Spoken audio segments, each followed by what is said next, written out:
For this video, I'm going to show you, or I'm going to tell you my strategy. And I'm going to outline this with 12 bullet points. And this is how I do things. I want you to consider each of these as individual points that you can take or leave. One that you'll know about me already, but I have direct access to customers.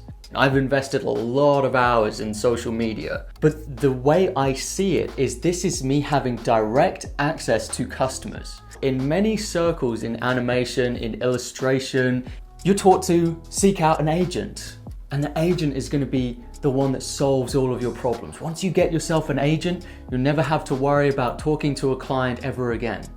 And really, what is an agent? An agent is a middleman who takes a big cut of the money with the direct access to your customers. These are potential customers, potential clients. So I just try and make a video and I try and get that video seen by as many people as possible in the relevant space of animation. Once I do, I can actually, it's not going to sound good when I say it, but I can funnel them, a traffic funnel where I can get a steady stream of people to see my work, to see what it is I'm already doing, to also put the message out to them that, hey, I'm open for business. You can actually work with me here. And to bring them through to my website, to my email if they want. Give them the option to email me, send me an email, and it will arrive in my inbox. From there, I have the high ground, a steady stream of emails of different people wanting to work with me. Out of them, I can choose to accept and reject different ones, and that's where I have my freedom. But it starts with having direct access to my customers, having outreach to my customers. The less steps there are between you and the customer, the bigger the cut you're able to take home. So the more people you have in between, the more people are taking the cut, the less goes home with you. Number 2, specific offering. And with this, of course, it's hand-drawn animation. That's my niche, that's what I offer. I'm not offering search engine optimization, even though I can. I'm not offering illustration. I used to, and this is how I learned this. I realized that I'm offering animation and illustration. There are so many illustrators who are better at illustration than me. Why am I trying to compete with people who can do it way better than me? Why not focus on the one that I am good at, which is hand-drawn animation? Okay, if I'm a client and I want hand-drawn animation, will I choose someone who specifies hand-drawn animation? That's what they do. Or will I choose someone who does hand-drawn animation and illustration? I can't really decide. Am I an illustrator? Am I an animator? I'm not really sure. Which one's stronger? The stronger one is this one, the one, this is what I do. Get specific. I get offers by these people who say, I can work your website for you. I can edit your videos for you. I could do your thumbnails for you. I could also help you with your animation in-betweening. I can do a bit of coding. I'm thinking to myself, you can't be world-class at all of those things. You would not be my first choice for any of those categories. So, specific offering. Number 3, never chase or apply. So never chase a client is something you'll hear me say a lot, most likely, if you spend any time with me. Never chase a client. And this one is one that I imagine there's a lot of people who will say, well, that's all good for you, man. That's fine for you. You're in a lucky situation. You don't have to go out there and apply. Or maybe there isn't a particular job, a particular studio placement that you want, Howard. So I can understand how that applies to you, but it doesn't apply for me. Fair enough. All I'm saying is that I have had success by never chasing a client. I want you to think about this. If you contact someone out of the blue, what is the likelihood that person actually wants you? Okay, now what is the likelihood if that client comes to you and emails you and asks you if you can work together? What's the likelihood that they want to work with you? It's 100%. It's a 100% likelihood. By applying, by chasing, by going into DMs, by going into emails, you're talking with people who are not at a stage where they're going to want to work with you. And you're going to have to do so much hard work to convince them that animation is what they need.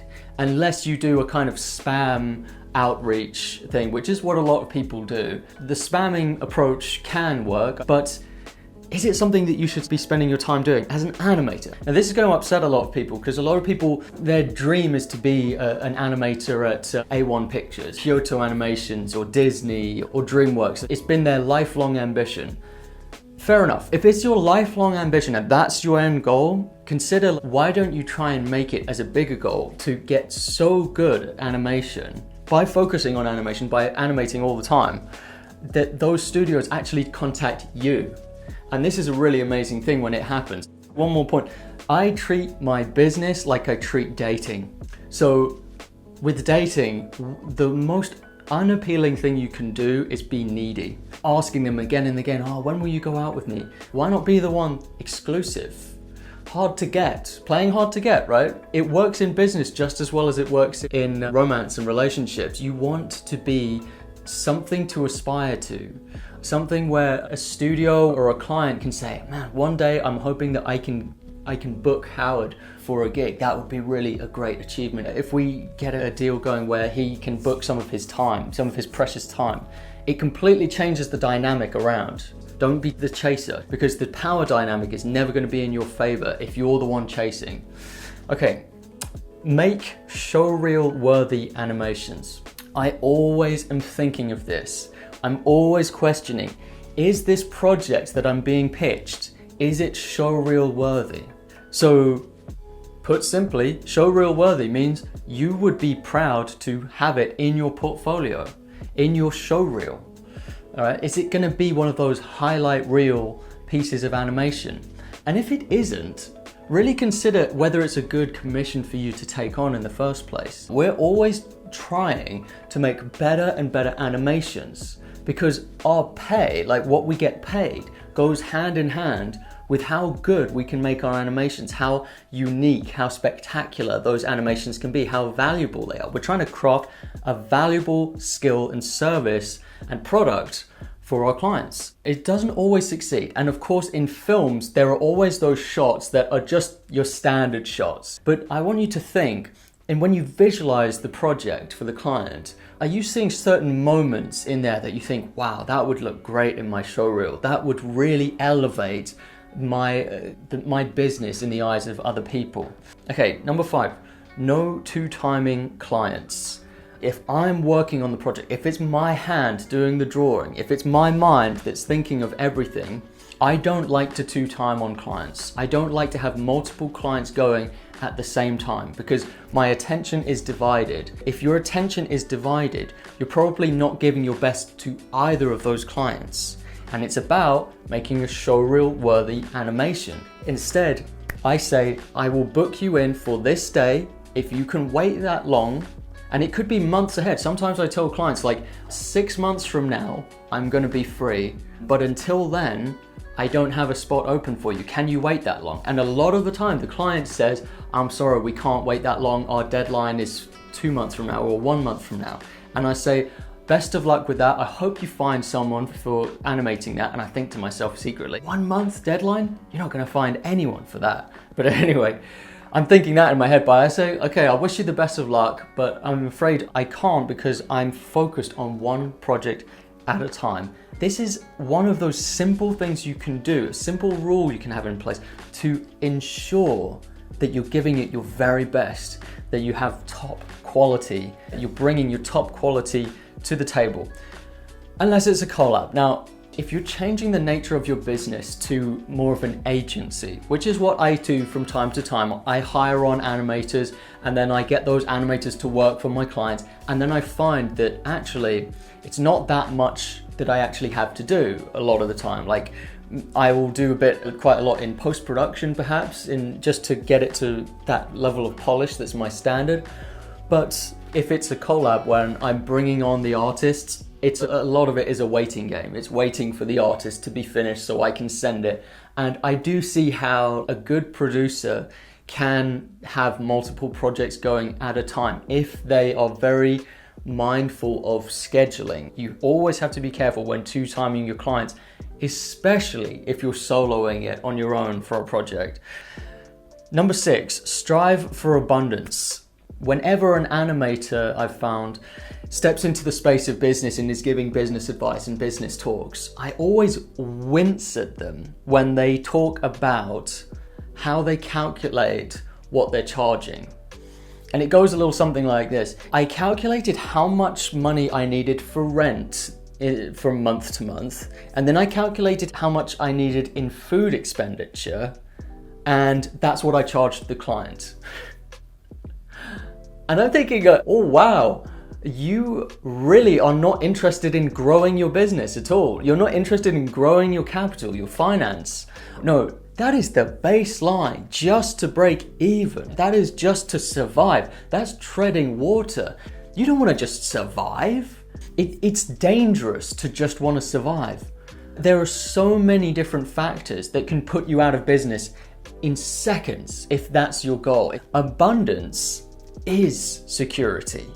You don't have security until there's a nice thick margin on what you're doing, on the expenses that it costs you and the profit that you make. If you can pay for your subscription costs right now for your software, great, but how can you ensure that you're paying them for the next 10 years? That's security and that's abundance. I'm always in an abundance mindset. Okay, we're gonna take a quick little halfway break here. That's a lot of information that I've just given you, and we're only halfway through.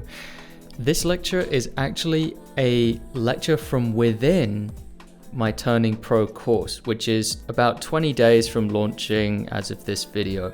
You can actually go to this page, animatorguild.com/turningpro. You can put your email in there. I will send you a notification when the course opens its doors. It's a fully online course. You can access it from anywhere. It's a complete course on the business of independent 2D animation. And there's a bunch of resources inside to help you with talking calculators, contract templates, exercises for you to try, more lectures like this to get to that place financially where you want to be, where you can make good money from making animations for people. It is the best job in the world. Name a better job. There isn't one, is there? It's the best job in the world. And I want to help you get here. And if you're here already, then I want to help you get better at it so that you make more money. Okay, back to the video. Okay, next point. Number 7, multi-purpose projects. If you're animating, if you're spending screen time drawing, put that OBS recorder on, screen record that, screen record all of it. From those recordings, you can make YouTube videos out of it and you can promote it. If you've made a minute long footage, cut that up afterwards into little GIFs, post it on Tumblr. Maybe one of them will take off, go viral on Tumblr. Maybe it will get shared and reposted, and that's more exposure for the project. Post little micro bits on TikTok, little stories on Instagram, cut it up into micro content. Can you do a little behind the scenes documentary? I worked on one project for Chad Rivera. It was a very small, humble project that I just felt like doing because I thought it would be a lot of fun, and it was a lot of fun for a small-time client, a small-time YouTube channel. And I made the video, and the video did okay. It's one of the highest performing videos on Chad's channel. But I also made a little making of documentary, and I called it something like how I made this insane water bending animation. So it kind of links to Avatar. And that video that was about making the animation, that has more than 1 million views on YouTube. It basically took off, it went to the moon. That was just a byproduct. You never know when the byproducts of these things are going to be super helpful. Another such example is when I recorded reference footage for my animations. I'm always recording reference footage, right? I bought a treadmill so that I could actually have walk cycle and run cycle reference footage in my animation that I'm making. Okay, now I've got a treadmill. That's a good investment. That's something that most people don't have in their houses. Now I have a treadmill, I can actually use that treadmill. I can actually make more of these. Like while I've got the cameras set up and everything, I'm gonna make more and I'm gonna package it up and I'm gonna sell it as reference footage for animators. So I'm selling to animators. I need a custom brush for an animation. So I'm making all these custom brushes while I'm working. I'm saving those custom brushes and now I'm packaging them up, selling them online. They made thousands of dollars from selling these custom brushes that no one else has. So I'm using every part of this. I'm even thinking like, before I take on a project, I'm actually thinking like, how can I make this a multi-purpose project? I've got an animation in the works that I would really like to do, and it's like a music video, right? First thing I do is I actually contact the artist. This is a video I want to do anyway. I contact the artist and ask them if they will commission me to make the video. So I ask them for funding. You never know, they might say yes, and then I get to make the project of my dreams, right? But beyond that, I'm thinking I would actually like to use Blender for this project and make it a 2D, 3D crossover of this animation. This is all just an idea in the works. I haven't made this yet. But I'm thinking to myself, okay, if I make this Blender project, I could actually document the whole process of me learning how to use 2D in Blender. And I could then package that up as a small video course, and I could sell that video course about my journey into Blender Grease Pencil and how I used Blender for my 2D animations. Sell it as a tutorial course, and I could actually work with an expert in Blender already. I could commission that expert to do the hard parts of the Blender process and to actually teach me. Look at that. I'm learning, I'm creating a product for animation, for animators. I'm potentially getting commissioned by the artist for doing it, so I'm probably making money up front if it is successful, and I get to make the music video of my dreams. This is multi-purpose animation projects. I'm always looking for multi-purpose projects. Okay, 8, no pitching. This comes from reading this book that completely changed my outlook on animation. It's called The Win Without Pitching Manifesto by Blair Enns. So Blair Enns is the guy who's the expert on this. If you get into corporate animation, which you may not go down that road, but when we get to the high rollers of animation where it's big companies, we're talking like Coca-Cola and stuff, there is this culture of bidding for projects. It's where animation studios and animation agencies, design agencies, they're expected to create free work up front for these clients so that the client can just look and, like an audition, pick the ones that they like the most. I, just like Blair Enns, have decided I'm not doing that. I don't do that. My portfolio that I have created over many years of animation is an accurate statement on my animation abilities so far. So I can at least create animation work that is as good as what I'm showing in my portfolio. And that should be enough. So if a client needs to know if I'm competent at making the project, all they need to do is look in my portfolio. I have between 15 and 20 different case studies on my portfolio where I actually detail, just for the client, I show the client not only the results that I've gotten from my previous clients, but also the process that I took them through with testimonials and everything. So if that's not enough evidence, then we can't work together. If that's not enough evidence for them that I can do my job. The pitching is very one-sided. You don't get paid anything for these pitches, so it's just wasted work and wasted time if you don't win the bid. So I don't pitch. Number 9 is be loud. I feel like I'm being quite loud right now, but be loud. And by be loud, I mean that when you do something really cool, when you make something that's really good, that's really hot, put your hand up and say, I did that. I made that animation.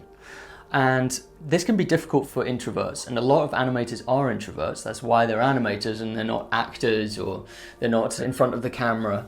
But there are ways, and I want to show you later on in the course like how there are ways for you to showcase your work without being in front of the camera. You've got to consider, no one else is on your side with this. No one else is going to hold your hand up and say, this is the guy you need to pick. You have to be that for yourself. You have to represent yourself. You have to say, I can do it. I'm the one that you want for this work. And the way you do that is by documenting your process, being loud about the results that you get for your clients. Do not be shy about it when something goes well. Okay, and number 10, reinvest. I'm talking about reinvesting in your animation abilities as a whole. So what do I mean by that? When you make some profit, which you should make some profit once you've negotiated, once you've done a great job for the client, okay, you'll have some profit. Now, what do you do with that? Do you just sit on it? No, not necessarily. You can actually reinvest that in your business, and I invite you to. This is what I do. So I have gone out and bought high-end camera that shoots in 4K. I've got loads of tablets. A lot of those tablets are given to me by sponsors, which is why I have so many. Every now and then, if I need the right tablet, I'll buy it because it's an investment. It's reinvesting in my animation abilities. These cameras, yes, most of the time they're for YouTube, but they're also for creating high quality animation reference. I've also bought like DAW software, music composing software, for when I want to really finely tune the sound effects and the soundscapes and sometimes the music soundtrack for my animations. It comes in handy, it really does. Education is the major one you can have. Reinvest in your animation education. Don't think that just because you did a successful animation project that you've learned everything there is to know about animation. You've got to keep learning. You've got to keep learning forever because the industry is improving, and to keep up with that industry, you need to also be learning and improving to keep up with them. So reinvest in animation is very important, very important. Number 11, invest your profits. So once I've bought all of this gear, which I have, this gear isn't going anywhere. It's mine now. I don't need to spend more money on it. There are some things that I need to spend recurrent costs on. One of them is subscription fees, and subscription fees can be substantial. But beyond that, there's still plenty of profit. What do I do with that profit? Do I sit on it? But I actually invest it. So I've gone through the phase of trying to be an active investor and choosing particular stocks and things to invest in, to put my money in. And my big conclusion of that is that I am not an investor. I am an animator, I'm not an investor. I don't have the right temperament for investing. I'm not Warren Buffett. And to even think that I am capable of doing what Warren Buffett does is just delusional. It's completely delusional. So what I do instead is I invest particularly in ETFs and bonds. So the S&P 500 is probably the best one you can do, which is the 500 highest performing American companies. So you just put it there and it's going to grow over time. It grows with the economy. The economy grows and it grows over time. Otherwise, if you just sit on the money, it's going to actually depreciate in value because of inflation. So a year from now, that money might not be worth as much, but 10 years from now, it definitely won't be as much as it is now. So in order to keep up with that, you got to invest it. I would say investing it in the S&P 500 is a pretty safe bet. And the great thing about it is you don't have to do anything. All you do is you invest it and it just sits there and hopefully it just makes money over time. Number 12, curate talent. This one's going to be probably different for you as it is for me. But you might have noticed if you follow me on YouTube that I organize animation contests and animation events. And the primary motivation of this is not a business motivation. It is purely to just give back to the community and to give animators a chance, because I wish when I was a young animator, when I was much less experienced, I wish that someone gave me a chance. And instead I had to just fight tooth and nail every step of the way, and I had to do it all myself. And the only person that did actually was Josiah Brooks, who is a fantastic human in my eyes, and I've often seen him as like a role model for me. But for a while, he had a showcase which showcased animations, and one of my animations got onto that, and he actually called it out by name. He said, "This animation by Howard Wimshurst is what you're going to see next, and it looks I really like the look of this one." It was something just really small like that, and it meant a lot to me. So I now am trying to do that as much as I can to the other animators that are coming up now. So it wasn't a business decision. However, I do benefit from it. It's great how karma works that way, doesn't it? You do something good for the community and something good happens back. It's a curation of talent. This is one of those things that can actually grow your solo business, just you working on everything, having to draw all those in-betweens yourself, it can grow your business quite quickly and effectively into an agency if you want, into an agency or a virtual studio, as you might want to call it. So I would say you need to be on the lookout. I would say if you're trying to grow in that way, you should be on the lookout for talent. Now, there are opportunities here. The riskier the animator is, the better the deal is for you if you're willing to take that risk. So I quite often will work with very risky animators. And by that, what I mean is like they have no finished, like polished animations in their showreel. It's all just works in progress. With my eye, because I'm an expert in animation, I can see that they understand animation really well and that they actually offer something very exciting when it comes to the animation product. An example of this is working with Blazel. He had no finished animations. They were all just works in progress, but I could see it. I could see that there was huge potential in him. It was a big risk on my part, and therefore I couldn't pay him as much because I had to make sure that if he just didn't come through and he didn't deliver, that I would pick up the pieces, you know? And that did kind of happen in a way, but he also provided some really good animation and the project was a huge success. So this comes from curating talent. Oh, and by the way I found Blazel was through my animation community challenges that I host. What I'm saying is if you are looking to expand into a virtual studio and you want to deploy your client's budget effectively, the way you do that is you've got to be on the social media sites that these animators are on. You'll find a lot of up-and-coming animators, really talented animators on Twitter. So I'm on Twitter sometimes. I will look through Twitter occasionally, every now and then, to find and identify those up-and-coming, those rising stars in animation. And I try and give them opportunities because I know that in 5 years' time, 10 years' time, I won't be able to work with them because they'll be in too much demand and they won't want to work with me because they'll have loads of opportunities then. But that's the thing, it's like me now. I have loads of opportunities now, but I wish there were people giving me those opportunities 7, 8, 9 years ago or 10 years ago.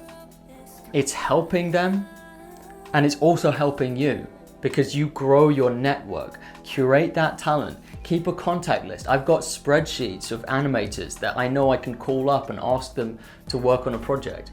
So these are my 12, hopefully I haven't been rambling for too long. That's my strategy in a nutshell. You can take or leave any of these points, but hopefully they've given you something to think about. And I am going to elaborate on lots of these points, so don't you worry. Okay, that's the end of that video.